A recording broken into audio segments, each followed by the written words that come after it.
Bismillahirrahmanirrahim. Alhamdulillahirabbil alamin. Wassalatu wassalamu ala asyrafil anbiya'i wal mursalin wa ala alihi washabbihi wasallim. Assalamualaikum warahmatullahi wabarakatuh.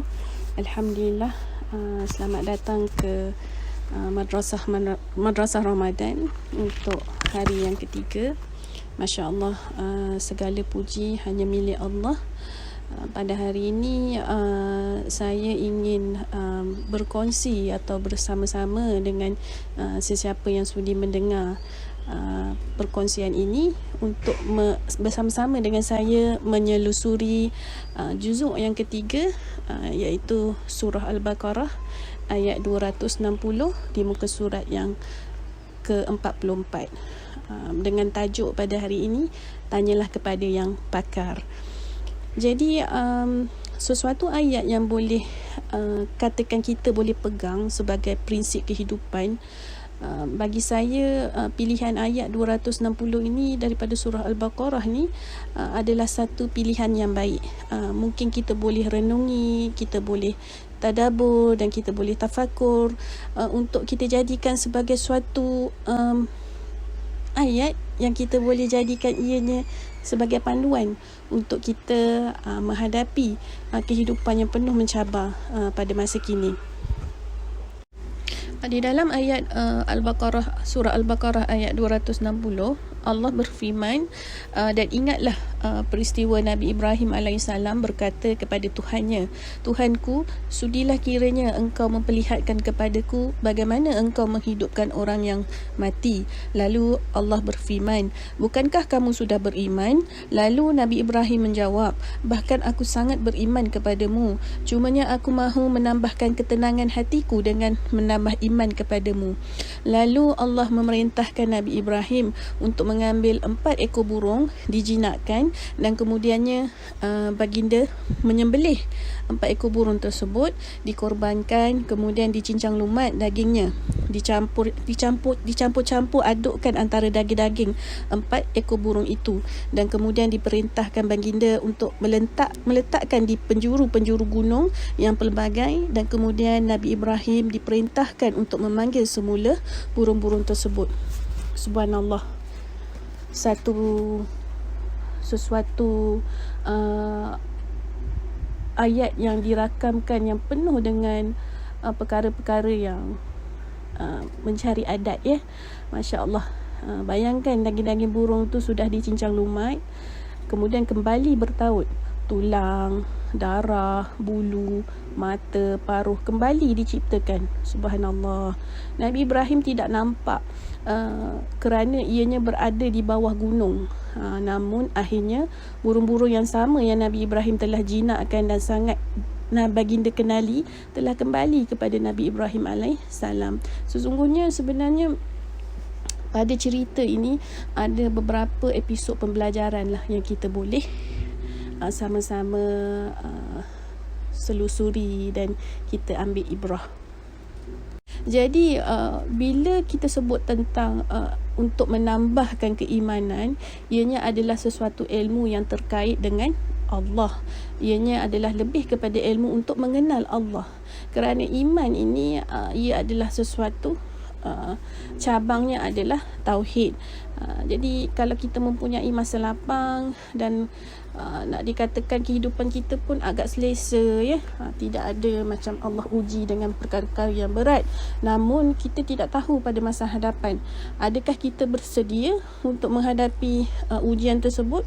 Adakah kita boleh mengatakan yang kita mempunyai iman yang kukuh apabila Allah mentakdirkan kita menghadapi sesuatu musibah yang besar. Jadi pada waktu masa lapang inilah kita gunakan sebaiknya untuk mencari ilmu mengenal Allah. Boleh mencari ilmu yang berkait dengan tauhid, berkait dengan tasawuf, kerana ianya apabila kita menyebut mengenal Allah ini, ada sesuatu di dalam diri kita ni yang Allah telah sediakan tempat untuk kita berhubung dengan Allah, iaitu qalbu. Jadi apabila kita berkata tentang qalbu, sebenarnya qalbu ini adalah tempat kita memandang Allah tu, ataupun kita berkomunikasi, berhubung dengan Allah apabila Allah mentakdirkan apa saja perkara yang berlaku dekat kita. Contohnya jasad kita ni Allah takdirkan kita menempuh, sama ada ianya takdir baik ataupun takdir buruk lah. Kita setiap hari kita akan menempuh perkara tersebut. Cumanya mungkin ia tidaklah boleh dikatakan musibah tu tidaklah begitu kuat dan ianya kita boleh handle. Iman kita masih boleh handle ya. Tetapi kita perlu bertanya kepada diri kita, semasa kita diberi takdir baik iaitu nikmat, ujian nikmat, dan takdir buruk iaitu ujian musibah, adakah kita, qalbu kita ni, kita sentiasa berhubung ataupun memandang perkara tersebut daripada Allah Subhanahu Wa Taala, ataupun kita cuma ambil perkara tersebut dan tidak pernah langsung kita teringat kepada Allah yang memberikan ataupun mengaturkan perkara tersebut dalam kehidupan kita. Jadi kita boleh lihat sendiri, kita boleh tanya diri kita sendiri, adakah bila kita dapat nikmat, adakah kita mengucapkan Alhamdulillah di bibir kita, dan di hati kita mengakui bahawa semua ini adalah daripada Allah. Ya Allah, ini adalah kurniaan-Mu kepada aku.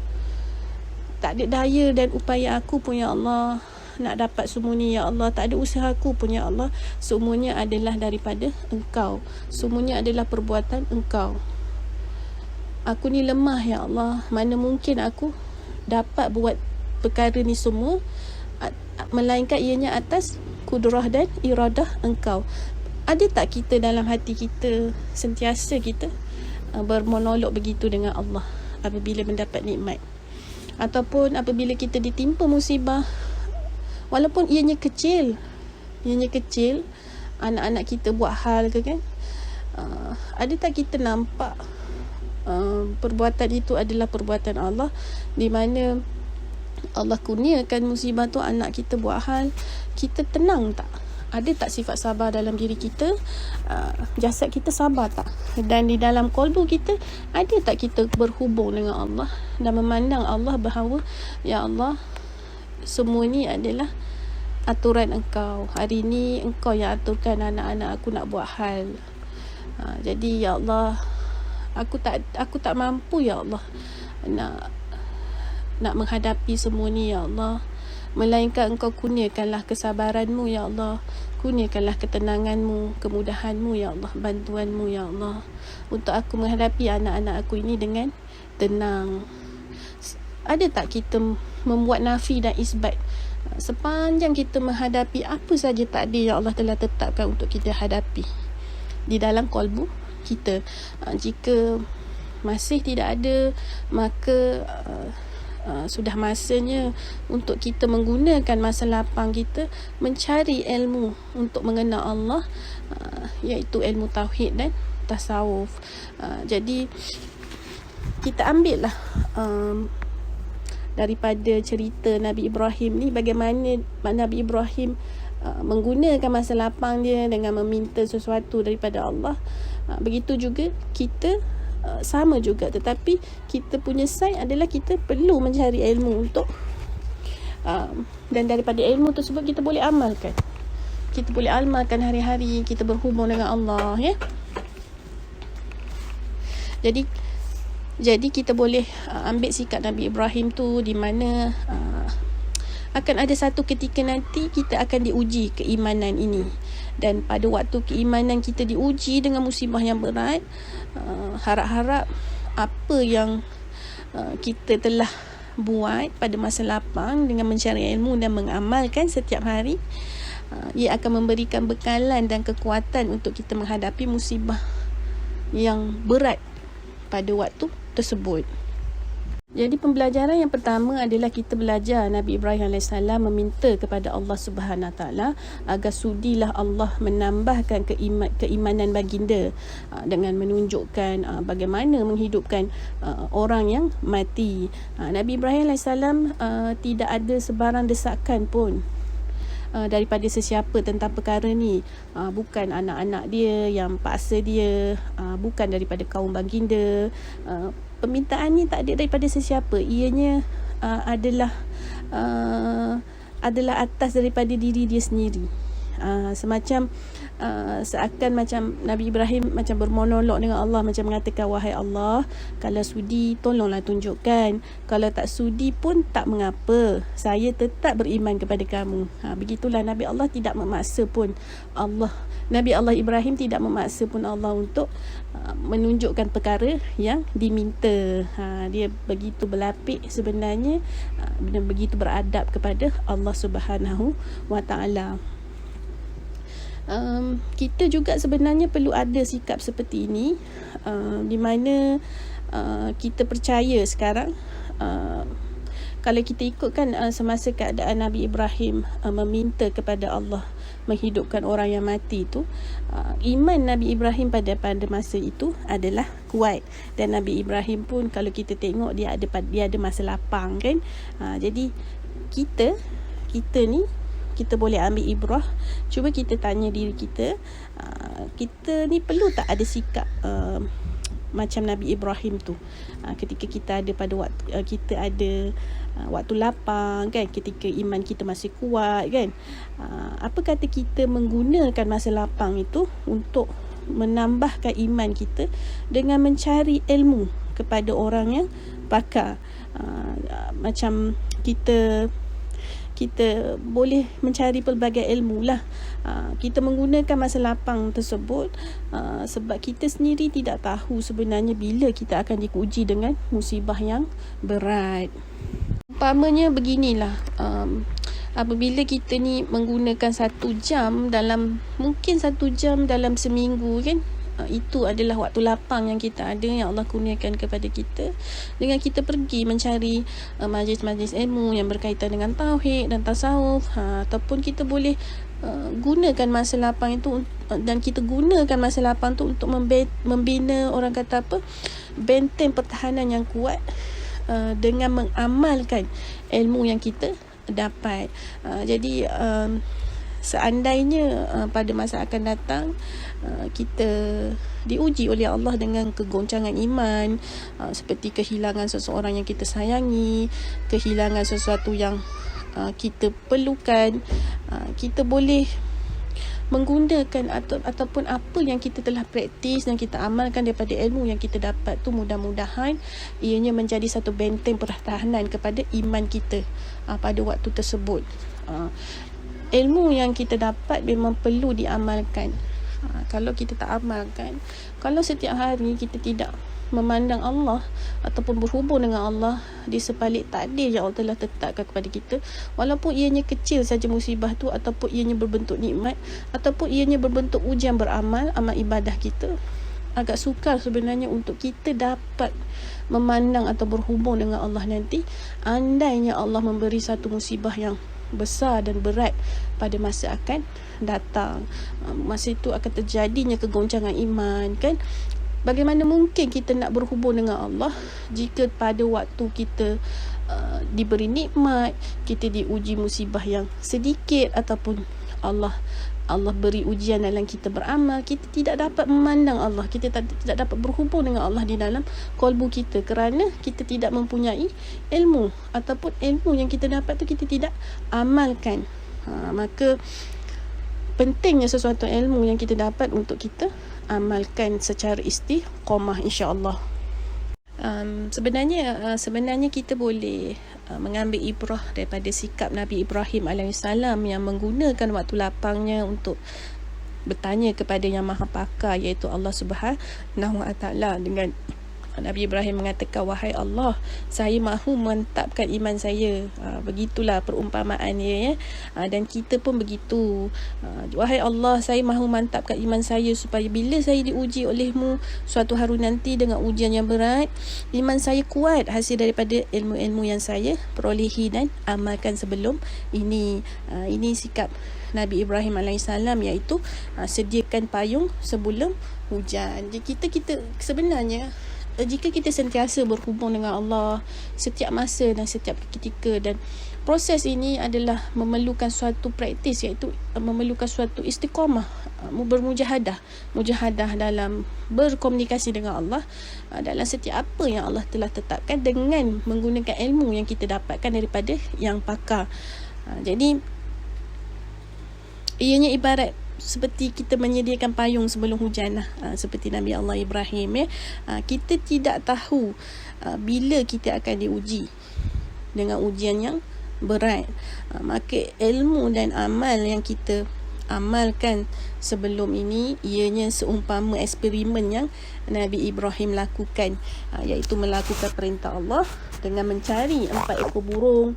Dia menjinakkan, dia mengorbankan, dia cincangkan lumat, lepas tu letak dekat gunung, kemudian melihat dengan depan mata sendiri, subhanallah, burung-burung itu hidup balik. Bahkan Quran kata di situ sa'yan, iaitu burung itu bukan terbang ke arah Nabi Ibrahim, tetapi burung-burung itu berjalan ke arah Nabi Ibrahim. Ianya kalau kita lihatlah secara kasarnya kita boleh lihat burung-burung itu berjalan ke arah Nabi Ibrahim tu seumpamanya sebiji panorama padang Masya. Masya Allah. Burung-burung itu menggambarkan pada Masya, di mana manusia berjalan menuju kepada Tuhan, seperti burung-burung itu berjalan menuju ke arah Nabi Ibrahim alaihissalam. Subhanallah. Jadi jika eksperimen makmal ini mengukuhkan keimanan Nabi Ibrahim, bagaimana pula kita, sikap kita pada waktu lapang? Ada tak sikap kita seperti ini? Seperti ingin pergi mencari ilmu untuk mengenal Allah, bagi mengukuhkan iman tanpa didesak oleh sesiapa pun.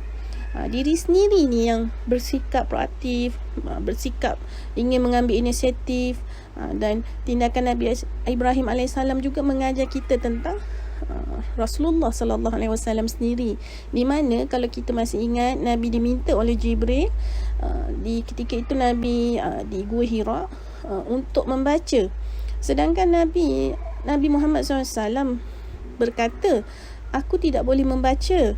Jadi apa yang dilakukan oleh Rasulullah SAW bukan macam derhaka, tetapi tetap taat melakukan walaupun ianya perkara yang tidak pernah dilakukan oleh baginda selama 40 tahun sebelum ini, iaitulah Iqra ataupun membaca huruf-huruf, atau sebenarnya mengulang semula apa yang disebut oleh Jibril alaihissalam ketika itu.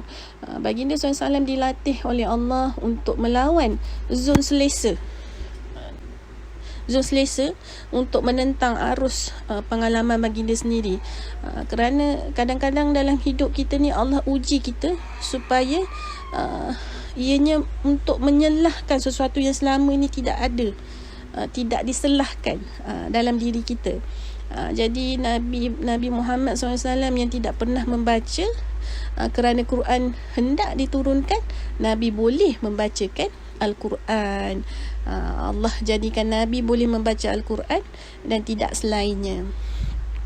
Begitu juga dengan Nabi Allah Ibrahim alaihissalam yang tak pernah melihat bagaimana Allah menghidupkan orang yang mati. Lalu kerana permohonan ini, kerana masa lapang ini, ianya digunakan dengan sebaiknya oleh Nabi Allah Ibrahim ketika di usia tua. Itu mengikut kata para ulama. Jadi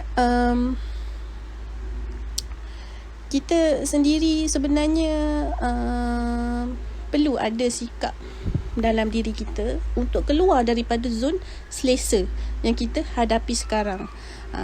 Kita boleh katakan kepada diri kita yang aku kena upgrade diri.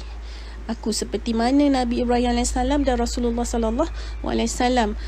Baginda berdua mengeluarkan diri daripada zon selesa.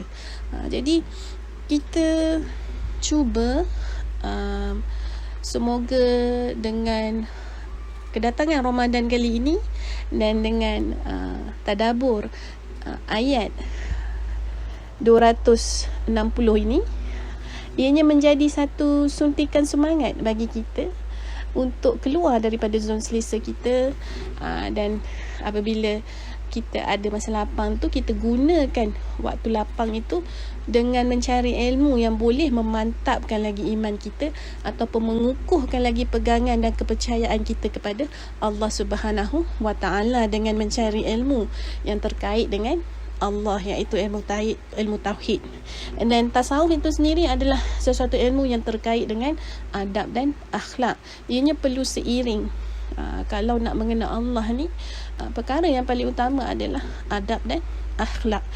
Jadi ilmu fardu ain seperti ilmu fiqh juga perlu kita sama-sama untuk memperhalusi ibadah kita. Setiap hari kita membuat ibadah, dengan kita pergi ke kelas fiqh, kita memperhalusi lagi ibadah-ibadah yang kita telah lakukan selama ini. Kita tidak mahu duduk di dalam zon selesa dan mengatakan yang aku buat ibadah semua betul, tepat, kan? Kita kena keluar daripada zon selesa tu dan carilah ilmu berkenaan dengan fiqh. Kelas banyak, tak dapat pergi secara offline, kita pergi online. Dan jika kita ingin memantapkan ilmu berkaitan dengan iman, iaitu tauhid, kita perlu mencari ilmu berkait dengan Allah, iaitu ilmu tauhid. Kena pergi kelas tauhid dan juga ilmu tasawuf untuk kita perbaiki akhlak kita, ya, dalaman kita, hati kita. Untuk memperbaiki hati dan qalbu, ia terkait dengan ilmu tasawuf. Jadi mudah-mudahan kita jadikan peristiwa yang berlaku kepada Nabi Allah Ibrahim, walaupun dia bertanyakan kepada Allah Subhanahu Wa Taala perkara yang di luar keadaan normal, tetapi dia mentaati Allah dengan melaksanakan apa yang Allah perintahkan, iaitu dia kena pergi mencari 4 ekor burung, kena menjinakkan burung itu, dan lepas tu kena sembelih pula. Semua itu adalah suatu proses yang dia kena tempuh. Bukan Allah sewenang-wenangnya terus bagi macam tu, tak ada. Jadi sama juga dengan diri kita. Untuk kita, takkan kita nak pergi minta kat Tuhan seperti mana Nabi Ibrahim minta, kan? Kita ni level lain, kita ni level manusia biasa saja. Untuk kita mantapkan iman kita, memperkukuhkan pegangan kita dengan Allah, maka kita perlu mengenal Allah. Untuk mengenal Allah, perlu mencari ilmu. Jadi keluarkan diri kita daripada zon selesa. Spend 1 jam seminggu pun cukup untuk kita pergi ke kelas-kelas yang saya sebut tadi. Mudah-mudahan daripada kelas tersebut kita dapat praktiskan untuk berhubung dengan Allah pada setiap ketika dan setiap saat. Pada setiap hari kita yang kita lalui, kita dapat memandang Allah di atas setiap apa yang Allah takdirkan berlaku dalam hidup kita, sama ada ianya takdir baik dan takdir buruk, mahupun dalam keadaan kita melaksanakan ibadah kepadanya. Bagaimana untuk membawa hati ini sekali, kolbu ini sekali untuk berhubung dengan dia, perlu dicuci terlebih dahulu, perlu dibersihkan terlebih dahulu hati tersebut. Jadi perkara-perkara begini kita boleh dapat ilmu tu melalui kelas-kelas yang saya sebut tadi. Carilah mursyid yang betul-betul pakar di dalam hal ini, di dalam hal kolbu ni, di dalam hal mengenal Allah ini. Mudah-mudahan saya doakan semoga kita semua dapat berjumpa dengan mursyid yang dapat membimbing kolbu kita, seterusnya memantapkan keimanan kita apabila terjadinya suatu musibah, ya Allah, musibah yang berat yang Allah telah tetapkan untuk kita hadapi. Mudah-mudahan pada waktu tersebut iman kita tidak tergelincir dan kita masih lagi dapat berpaut kepada Allah Subhanahu wa Ta'ala tanpa gagal, insya-Allah. Jadi barakallahu fikum. Saya rasa itu saja untuk saya kongsikan pada hari ini. Mudah-mudahan semua dapat manfaat daripada perkongsian ini. Saya sudahi dengan tasbih fiqarah dan surah Wal As. Assalamualaikum warahmatullahi wabarakatuh.